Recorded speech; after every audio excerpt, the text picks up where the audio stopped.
బాహుబలి సినిమాతో pan India star గా మారిపోయారు ప్రభాస్. అప్పటి నుంచి ఆయన భారీ బడ్జెట్ సినిమాల్లోనే నటిస్తున్నారు. లాస్ట్ ఇయర్ కల్కి సినిమాతో బ్లాక్ బస్టర్స్ అందుకున్నారు. ప్రస్తుతం ప్రభాస్ వరుసపెట్టి సినిమాలను చేస్తున్నారు. ప్రస్తుతం రాజసాబ్, కల్కి 2, సలార్ 2, స్పిరిట్ వంటి సినిమాలు ఆయన లైన్ లో ఉన్నాయి. వాటితో పాటు ప్రభాస్ కథానాయకుడిగా సీతారామం డైరెక్టర్ హను రాఘవపూడి దర్శకత్వం వహిస్తున్నారు. ఆ చిత్రం పేరే fauji. Love and war back drop లో ఎక్కిస్తున్న సంగతి అందరికీ తెలిసిందే. ప్రస్తుతం సినిమా ఆన్ సెట్స్ లో ఉంది. ఏమాత్రం గ్యాప్ ఇవ్వకుండా చిత్రీకరణ జరుపుకుంటున్నారు. వీలైనంత వేగంగా ఫౌజీ పూర్తి చేసి తదుపరి చిత్రాలను మొదలు పెట్టాలనే ఆలోచనలో ప్రభాస్ ఉన్నారట.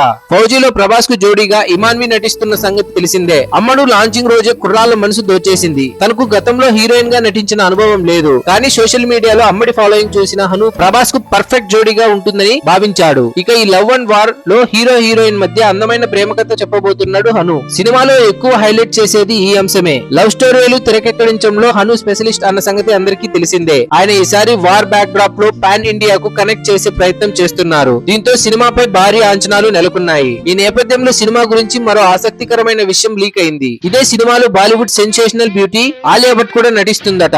ఇందులో అమ్ముడు ఓ యువరాణి పాత్రలో కనిపించనున్నట్లు తెలుస్తుంది. సినిమాలో ఈ పాత్ర ఓ గెస్ట్ రోల్ లా కనిపించనుందని టాక్. ఫేమస్ హీరోయిన్ అయితే బాగుంటుందని ఆలియా భట్ ను సంప్రదించగా అందుకు ఆమె కూడా గ్రీన్ సిగ్నల్ ఇచ్చినట్లు బాలీవుడ్ మీడియా కోడై కూస్తుంది. ఇదే నిజమైతే ఫౌజీ క్రేజ్ మరింత పెరుగుతుంది. ఆలియా భట్ ఎంట్రీ అంటే ఇది మామూలు విషయం కాదు. ఇప్పటికే అమ్మడు తెలుగులో RRR చిత్రంలో సీత పాత్రతో ఆడియన్స్ కి చాలా దగ్గరైంది. కాసేపు కనిపించే పాత్ర అయినా అమ్మడు ఒదిగిపోయిన విధానానికి తెలుగు ప్రేక్షకులు ఫిదా అయిపోయారు. ఇక ప్రభాస్ ఫౌజీలో ఎంట్రీ ఇస్తే సినిమా మరో రేంజ్ కు వెళ్తుందని అంటున్నారు సినీ విశ్లేషకులు.